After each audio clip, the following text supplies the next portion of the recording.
안녕하세요. 정보가 세상을 바꾼다의 인포뱅크입니다. 이번에 전해드릴 내용은 풍력발전, 친환경, 저비용, 아니다에 대해서 한번 알아보도록 하겠습니다. 여러분의 구독, 좋아요, 그리고 필요하시면 알람 설정까지 부탁드리겠습니다. 지금 미국은 IRA 법안의 통과로 풍력발전과 태양광 발전을 확대시키고 있습니다. 풍력발전과 태양력 발전은 대표적인 친환경, 저비용 발전으로 알려지고 있죠. 그러나 일부 전문가들 사이에서는 풍력발전이 경제성과 환경보호 측면에서 의문이 있다라고 말을 하고 있고, 태양열도 마찬가지라고 지금 얘기가 나오고 있지만, 여기에서는 지금 풍력발전소에만 지금 이야기를 하도록 하겠습니다. 그 이유가 무엇인지 한번 알아보도록 하겠습니다. 그래서 이번에 알아볼래요? 풍력발전, 친환경, 저비용과 거리 멀어입니다. 미시간주의 토지개발 전문가인 케본 마티스는 풍력발전이 다른 에너지원보다 환경적인 이점이 가장 클 것이라고 평가를 했습니다.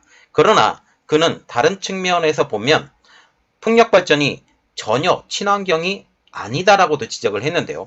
그것은 바로 건설 과정에서 발생하고 있는 탄소의 발생 때문입니다. 마티스는 터빈을 제조하고 목적지까지 운송하려면 기본적으로 미국 내 항구까지 왕복 해외 운송이 필요하며, 그 후에는 풍력발전기 하나당 여러 대의 대형 트럭 도로 운송이 필요하다라고 언급한 것이죠. 그는 풍력발전 터빈이 완전히 설치되고 건설에 들어간 탄소 채무를 모두 해소하기까지는 일반적으로 18개월이 걸린다라고 주장하고 있습니다. 이러한 이유로 풍력은 생각만큼 탄소 중립적이 아니다라고 주장을 하고 있습니다. 올해 미국에서 건설 계획 중인 해양 육상 풍력발전 프로젝트는 모두 100여 개 정도.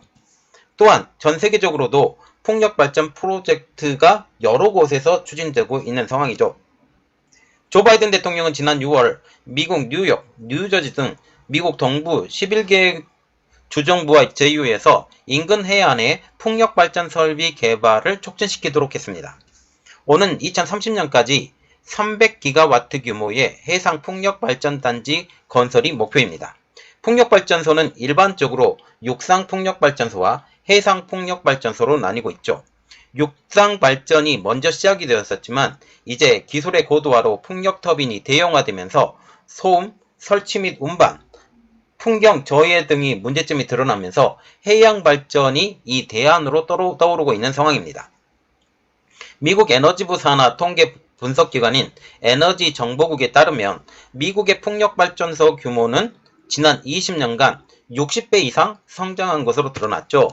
연간 풍력발전 총량은 2000년 약 60억 kWh에서 2021년 3,800kWh로 늘어나며 지난해 미국 전체 발전량의 9.2%를 차지할 만큼 주요 에너지원으로 등극했습니다. 2021년 북극 한파로 인해 가동이 멈춘 삼성전자 오스틴 공장도 텍사스의 풍력발전소에 보온재를 쌓지 않아 생긴 일입니다. 그래서 텍사스와 같은 경우도 풍력발전소에 굉장히 의존하고 있는 주라고 아시면 되는 것이죠. 텍사스의 경우 풍력발전소가 주요한 에너지가 될 만큼 주요한 위치를 차지하고 있는 것이 지금 미국의 현실입니다. 바이든 행정부는 2035년까지 전력 부분 95% 이상 탈탄소화를 목표로 하고 있죠. 현재 미국의 재생에너지 비율은 약 20% 정도. 여전히 천연가스와 석유가 에너지 발전의 60%를 담당하고 있고, 나머지 중 약 20%는 석탄과 원자력에 의존하고 있습니다. 이제 기술의 발달로 재생에너지 발전 비용이 꾸준히 감소하고 있다고는 하지만, 화석에너지에 비해서 6배 이상 비용이 드는 것은 많은 골칫거리가 되고 있죠. 마티즈는 풍력발전에 대한 순소리를 하고 있는데요. 그는 풍력발전의 가장 큰 단점은 아이러니하게도 환경에 미치는 영향이라고 지적을 했습니다. 풍력 터빈 한 기당 발전량이 그렇게 크지 않아서 여러 기를 한꺼번에 설치해야 한다라고 지적한 후에, 여러 기를 설치하기 때문에 그 수량의 풍력발전 설비에 드는 무게, 그리고 주변 환경과 풍경에 막대한 영향을 끼친다라고 주장하고 있는 것이죠. 그래서 풍력발전소는 매우 비싼 이산화탄소 회피 수단이라고 설명한 것입니다. 그는 버락 오바마 정부 당시 자체 평가를 통해서 탄소 배출의 사회적 비용을 1톤당 40달러로, 그리고 풍력 에너지를 이용한 탄소 매출 감소 비용을 1톤당 275달러로 평가한다면서 풍력 에너지를 사용하면 1톤당 197달러의 비용이 더 든다는 것이라고 주장하고 있습니다. 마티즈는 미국의 브루킹스 연구소의 보고서를 인용해 풍력과 태양력 발전소는 저비용으로 이산화탄소를 줄이는 방법이 아니다 라고 주장하면서 탄소 발전을 천연가스와 원자력 발전으로 대체하는 것이 비용 대비 효용성이 훨씬 크다라고 강조한 것입니다. 그는 재생에너지 정책은 국민 생활에 직결된다 라고 하면서 당신이 납세자의 세금을 집행하는 사람이라면 탄소 배출을 감축시키기 위해 풍력 발전에 힘을 쓸 것인지 아니면 같은 비용으로 그 6배에서 8배를 감축할 수 있는 천연가스와 원자력 발전을 선택할 것인지의 문제라고 언급하게 된 것이죠. 이어서 그동안 미국이 전력 발전 분야에서 탄소 배출 감축을 선도할 수 있었던 것은 재생에너지의 투자가 아니라 천연가스와 원자력으로의 전환에 힘입었기 때문이라고 덧붙였습니다. 풍력발전을 설치한 후에도 또한 치명적인 단점을 가지고 있는데요. 그것은 바람이 너무 적게 불어도 안 되고 너무 많이 불어서는 안 되는, 좀 아이러니한, 보통 많이 불면 발전 용량이 많아질 거라고 생각을 하지만 결코 그렇지 않다라고 지적을 하고 있죠. 너무 많이 불게 되면 전력이 지나치게 많아져서 전력망에 과부하가 일으켜 정전사태를 일으킬 수 있기 때문이었죠. 그래서 바람이 많이 부는, 태풍이 오는 이러한 시기에는 발전소를 돌리지 않고 그냥 그 팬만 돌리는 그런 현상을 만들어냅니다. 그래서 너무 풍속이 강하게 되면 자동적으로 전력 생산을 중단시키게 만드는 것도 이 때문이죠. 또한 너무 적게 불어도 전기를 생산할 수 없습니다. 작년 중국의 전력난 때 동북 삼성의 전력 부족이나 영국에서의 풍력 발전이 충분치 않아 유럽의 전력난으로 천연가스의 가격이 폭등한 것도 바로 이 때문입니다. 이 때문에 풍력이나 태양광 발전은 에너지 저장 시스템인 ESS와의 연계가 반드시 필요한 상황인데요. 전기 배터리인 ESS 건설과 운영 역시 재생에너지 발전에 필요한 비용으로 추가가 되기 때문이죠. 미국 미네소타에 위치한 싱크탱크인 CAE에서는 정책 분석 전문가 그리고 경제학자와 공동으로 진행한 연구에서 미네소타에서 2040년까지 100% 탈탄소와 전력 생산에 따른 비용을 추산했습니다. 이 중 ESS를 통한 전체 전력 공급에 필요한 비용을 2050년까지 3,130억 달러, 한국 돈으로 약 432조 원으로 추산한 것인데요. 이는 지난해 미네소타주의 GDP 3,451억 달러에 맞먹는 막대한 금액입니다. CAE의 오 연구원은 우리의 조사에 따르면 전기를 3년 이용하면 이후 2년간은 정전에 시달릴 것이라는 사실을 발견했다라고 하면서 전기료는 오르고 전력에 관한 신뢰성은 떨어질 것이라고 지금 주장하면서 궁극적으로 2마리 토끼를 다 놓칠 것이다. 이러한 정책 제안은 전력망을 도박거리로 삼는 믿을 수 없을 정도로 무책임한 행위라고 비판을 했습니다. 이 연구에 따르면 미네소타에서 재생에너지 전환으로 7만 9천 개의 일자리가 사라지고 연간 GDP가 130억 달러, 약 18조 원 이상 감소할 것이라는 충격적인 결론을 내렸는데요. 오 연구원은 재생에너지 지지 측은 풍력과 태양광이 가장 저렴한 에너지원이라고 주장을 하지만 우리 연구에 따르면 이는 사실과 다른 것이라고 주장한 것입니다.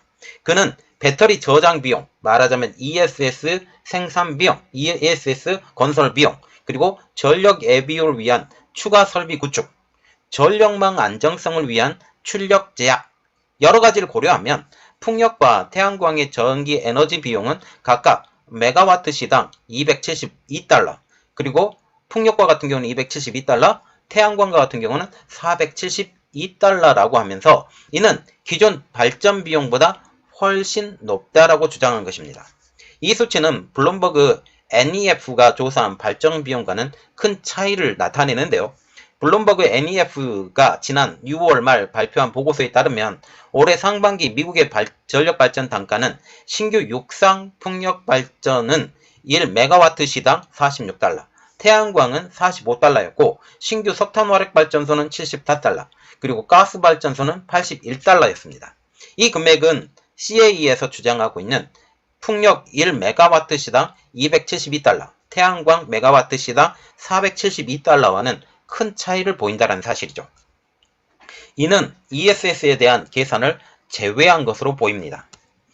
맥키나 공공환경정책센터의 제이슨 헤이스 센터장도 화석에너지와 재생에너지에 관한 접근 방식 차이가 사실관계를 명확히 파악하는데 장애로 작용하고 있다라고 지적하고 있는데요. 헤이스 센터장은 이른바 그린에너지 추진 정책에서 핵심적 문제점 중 하나는 관계자들이 풍력이나 태양광 발전의 단점을 명확하게 설명하지 하려 하지 않는 데서 시작된다라고 언급했습니다. 그는 재생에너지 지지 측은 화석이나 원자력 에너지와 관련해서는 이미 적은 비용이 드는 데다가 조금이라도 비용 요인을 더 찾으려고 한다라고 하면서 동시에 에너지 안정성과 운송 측면에서의 장점들은 쉽게 무시된다라고 주장하고 있습니다. 헤이슨 센터장 또한 재생에너지 지지 측의 풍력과 태양광 발전으로 인한 탄소 배출량 감축에만 초점을 맞추고 있다라고 지적을 하고 있는데요. 그러면서 다음과 같은 것을 간과했다라고 지적하고 있습니다. 첫 번째, 태양광 전지 제조에 사용되는 희토류 채굴. 그리고 두 번째, 희토류 채굴과 관련된 인권 문제. 세 번째, 공급망 안정성. 그리고 네 번째, 풍력, 태양광 발전을 위해 낭비되는 대규모 토지. 이 네 가지에 대해서 간과하고 있다라고 지적을 하고 있죠. 우리가 하나하나 보면 희토류 채굴에 대해서 어마어마한 탄소가 배출되는 것으로 알려지고 있습니다. 일단 채굴하는 것부터가 문제예요.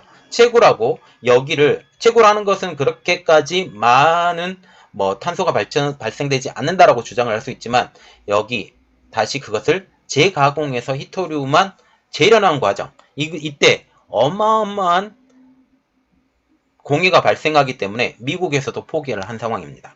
그래서 지금 중국이 희토류에 대해서 많이 생산을 하는 이유가 이러한 환경 문제에 제약이 많이 없던 것이기 때문이죠. 또한 희토류 채굴과 관련된 인권 문제도 마찬가지인데요. 이것도 마찬가지로 너무나도 많은 그 공해 요지가 있기 때문에 이런 그 독재 국가나 아니면 이러한 조금 저개발 국가에 집중될 수밖에 없는 이러한 상황이 되는 거죠. 그리고 공급망 안정성을 보면 중국에 너무 치중이 되어 있다라고 지적을 하고 있고요.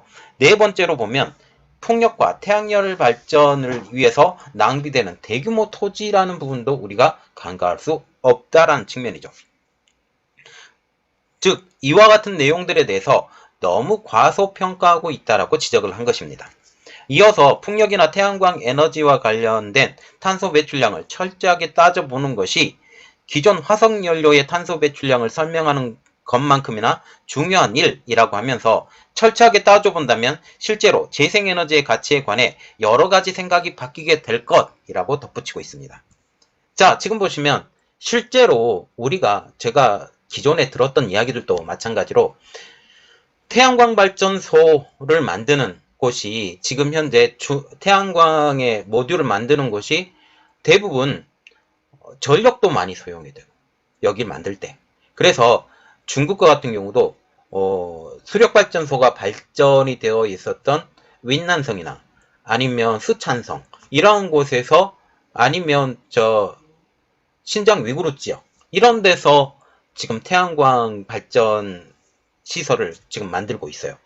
그리고 마찬가지로 수력발전소와 같은 경우도 여기에 들어가는 블레이드 어마어마한 블레이드가 지금 들어가 있는데 이런 것들을 생각을 한다면 단위 면적당 생산되는 풍력과 같은 경우는 많이 생산되지 않기 때문에 여러 개가 생산되어 있는 것을 놓여 있는 것을 우리가 많이 볼 수 있습니다. 특히 제주도에 가면 풍력발전소 딱 한 대만 있는 것이 아니죠. 풍력발전소 팬이 한 개만 있는 게 아니라 보통 10개 이상의 팬이 달려 있어서 그것이 자연 풍광을 해친다라는 그런 말들도 나오고 있는 상황이죠.